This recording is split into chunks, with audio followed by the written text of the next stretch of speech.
Welcome to Parenting Trap, episode 10, where Alex and I discuss what to do when you catch your child lying or being sneaky. Hi, Barbara. Hey, Alex. Today I was thinking we could talk about what to do when your kids are sneaky and they lie about it. I saw this in a parenting group that I'm in, and it bothered me a lot. Yeah. Also, we'll seeing the responses that people were giving. Of course. I'm sure there was a lot of responses that suggested things like timeouts and shaming the child and trying to make them feel guilty about what they had done. Yeah. That might be a more traditional a lot of lecturing on why lying is not appropriate and stuff like that. Mm-hmm. So I thought that we could address it here. Let's do that. Awesome. Okay. So, what do you do when a kid lies? Yeah. So I would say the biggest thing is you have to look at each situation in context. Context is key here, because there are so many reasons a kid would lie. And the biggest one being that there's a self-preservation.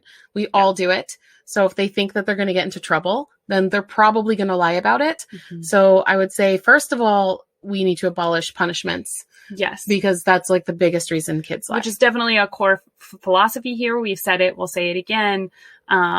If your kid thinks that they're going to get in trouble, put in timeout, or they're going to get grounded or something taken away from them because they did something, that you think is inappropriate, then they're going to lie about it. Yes. They're more likely to tell you the truth and be honest with you if you don't punish them for being honest with you. Yes.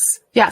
So it ends up to be this like catch-22 thing where you're like, oh, I have to punish them because they lied, and they're lying because they're getting punished. Ugh. This is a vicious cycle. So I say break the cycle, and let's take each situation in context. And yeah, so that's great. Like my first big piece of advice. Yeah, that's great. I would even go so far as to recommend looking at their words differently. And I wouldn't even necessarily call my child a liar. I would take that label away.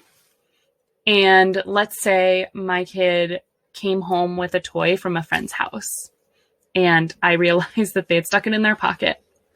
I already know that they took them from the house. So you don't even need to ask your child. Don't set them up to lie. Yeah, you know the answer. If you know that your child is lying, that means that you know the answer in advance. Never ask your child a question. Right. It's entrapment.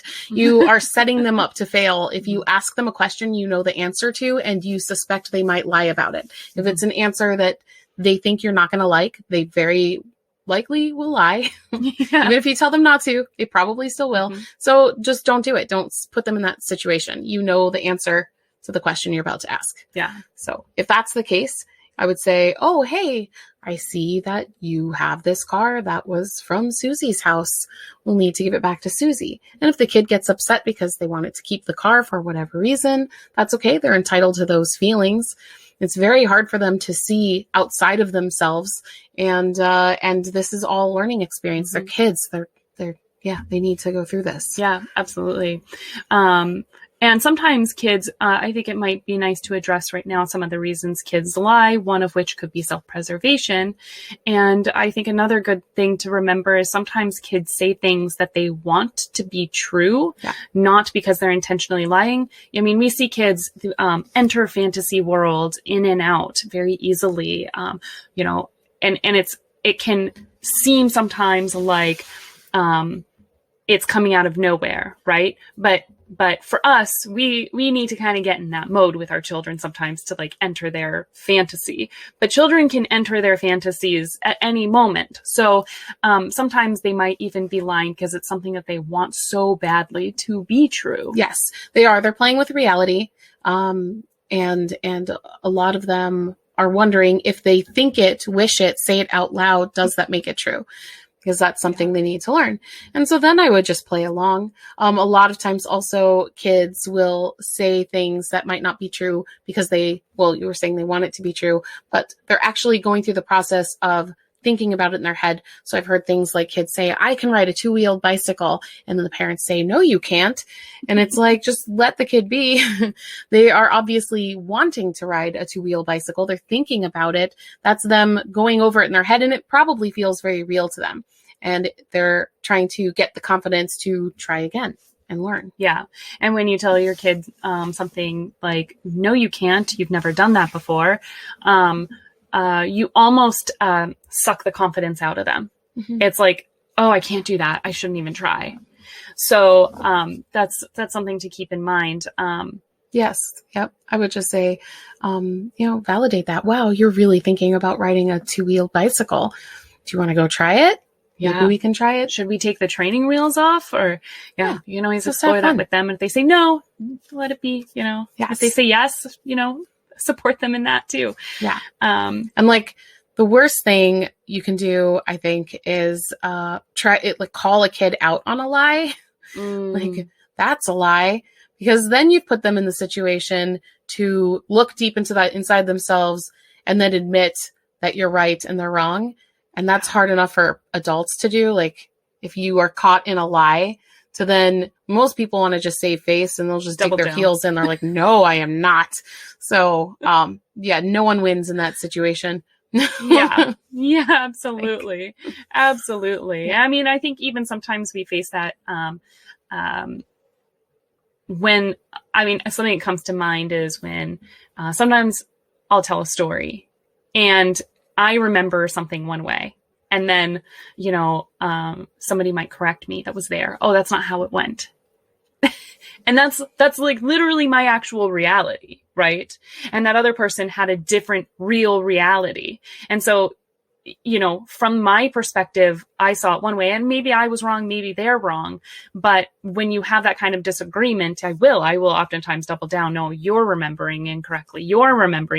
So we can kind of like see how children would feel inclined to have that same reaction. Maybe it was real in their head. Maybe it was something they really wanted. Maybe it's something that they experienced differently from you. So that's something to just kind of keep in mind as well, and that's okay. And I think there's a lot of research on memory and how inaccurate it is.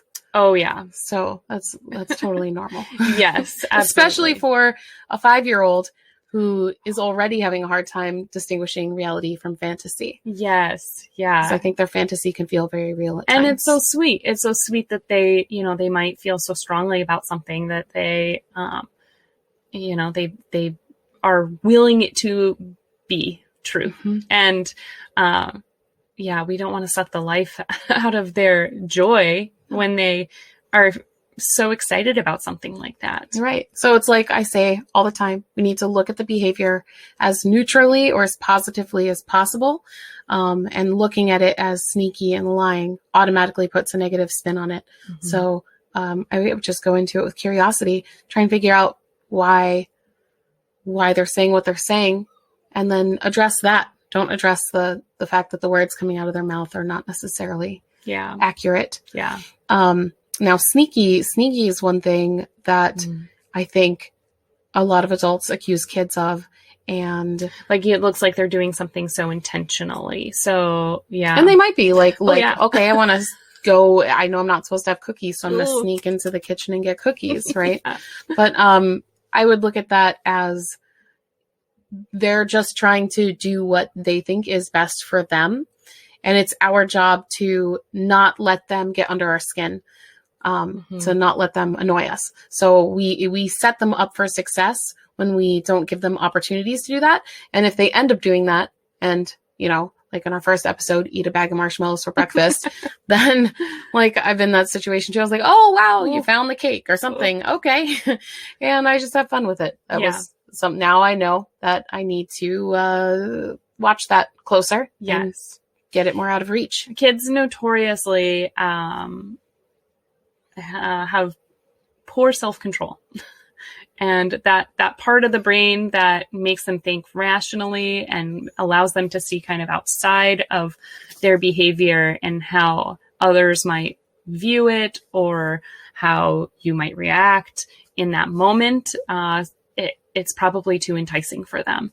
Mm-hmm. So it's not until, and even adults have issues with this too. So it's certainly not even a child thing. Yes. And I couldn't even give you an age that you should expect your child to say not to be able to do those sorts of things. Don't they say the prefrontal cortex doesn't fully develop until you're in your 20s or something? Yeah. It's pretty late in life. I mean, it certainly develops this whole, it's not like it goes from nothing to everything. Yes. But it's a long process. It's a long process. And then the connecting of the brain of the two, right? Like the rational side and that impulse side are not linked. So that's also why it's so hard to rationalize with children, and get them to see things the way that we view them. Well, and just because, also a couple things, just because they have done it before, doesn't mean they can always do it. Every situation is different. We all have good days and bad days. Yeah. Good point. And then the other thing was, I was going to say something else. I'm trying to remember what it is. We were talking about the, it'll come to me. The brain connecting. I don't know. No. I forget. No. Yeah, that's all right. I actually had that happen to me a little while ago. I wanted to add something to what we were talking about. I just kind of let it go in my brain. But it's so hard. If we were more organized and had more time, we would do notes. Should have notes. I know. We kind of not always the best organized here. But moving on. So sneaky is one of those things that I wouldn't even label a child sneaky. It's not a very generous interpretation of your child and their behavior. And I think a really good point is to think about is the more we kind of put labels on children like that, they internalize them. Oh, right. And then they start to think that's who they are. They self-identify and it becomes a self-fulfilling prophecy. So when you label your kids bad or sneaky, a liar, what else? Manipulative. Like these words, they stick with them and then the kids will start to be that. That's what they're expected to be and that's what they will be. Yeah. And to them, it feels like there's no winning, right? So it's both, they internalize it and then like when they're sort of maybe even more self-reflective of their behavior, they're constantly getting, in trouble. It just it can feel like there is no winning. So they might as well do the impulsive thing. If they're constantly getting in trouble. Right. So, it's just going to be, hard. It's going to be hard to walk that back. And I know what I was going to say. Oh yeah. I just remembered. Great. Because you said it's going to be hard to walk that back. And it reminded me that, I think a lot of people are going to say, well, how will the kids ever learn? And I think they will learn through observation. So it's how we act and how we choose to live our lives and what we model for our kids. Yes. That's how they learn. Yeah, exactly. So they might, you don't have to worry that when your 5-year-old might be taking toys from a friend's house or whatever, and they seem sneaky about it.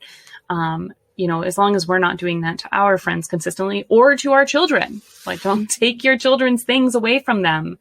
Then they will grow up to not do that. They want to, behave the way that we do. So if we do those things, well, then we're just being very contradictory to ourselves and our children. Yeah. Sending mixed messages. Yeah. And that's not a fair thing to do. So yeah. So if you don't want your kid to do it, you don't do it to them or anyone else. And give them grace and empathize and move on in your day. Yeah. Great. That's it. Awesome. Did we cover everything? I think Do you remember we did. what you were going to say? I think we'll just move on from that. Yeah. And we'll probably pick this up in another episode, I'm sure, because we can't ever seem to leave one topic alone for too long. Awesome. And if you have any thank questions, questions at parentingtrap.com. You can always write something in the comments, and don't forget to like and subscribe. Yes, please like and subscribe and share this video. Would be great. Thank Awesome. you. Thanks, guys. Bye.